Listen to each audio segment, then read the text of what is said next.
Boy, hello. Summer's drawing to a close here. I spent almost a year making these videos. I'm almost done, I think. Alright, so this class I want to talk about something to be aware of while you're throwing. Really nothing to demonstrate here. I just want to talk about finding and being aware of your maximum controlled throwing velocity. And that's your maximum controlled throwing velocity.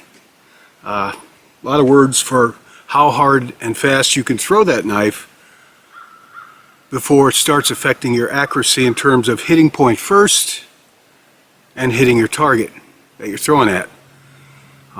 It's a precision sport, and just like dart players, they don't throw a dart with all their might when they're trying to hit the bullseye. And the same goes pretty much in knife throwing. Though you'll be throwing a lot harder than they would a dart, but your maximum controlled throwing velocity. Be aware of what yours is, to where if you throw too hard, it's going to affect your accuracy in terms of sticking the knife point first and hitting the target with your knife. First, I guess work on being aware of how hard you can throw your knife before it affects how well you can stick the knife. And that's just something you work on. You'll get to where you can throw it as hard as you want and you'll be able to stick the knife. But as you're learning, be aware of these things. And then work on how hard you can throw the knife before it starts affecting, your accuracy in terms of hitting your target, exactly what you want to hit. And yeah, that's about it. There's ways to extend your maximum controlled throwing velocity, and there's ways to extend your range, and I'm going to talk about that in another. But be aware of your maximum controlled throwing velocity. Just a little something to be aware of. And two other things when it comes to safety. The harder you throw a knife, the harder it's going to come back at you or somebody else should you miss. So just be aware of that.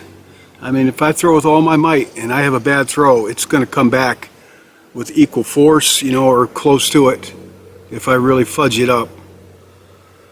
And also be aware of the harder you throw, if you throw a lot, the more stress you could put on your shoulder and arm, your throwing arm and shoulder. Be aware of that, because I know I've ruined this arm throwing, and ruined this arm through overwork at a job. Didn't ruin it. I mean, it took it about a decade before I could throw good again. But if you start, when you're throwing, if you start feeling any pain and you're throwing shoulder or arm, stop, give it a break, take a few days off, stretch, warm up a little more next time. Because if you injure yourself, you're going to be out of the game for a while. So that's the goal of this course. One of the goals is that you throw and practice a lot. You become a very, very good knife thrower, and that means that you keep your throwing arm in good shape and good health. So be aware of your maximum controlled throwing velocity. Just a little something to tuck back in there as you're practicing. And the next class will be on how to extend your maximum controlled throwing velocity and your range. And that's all. Thank you.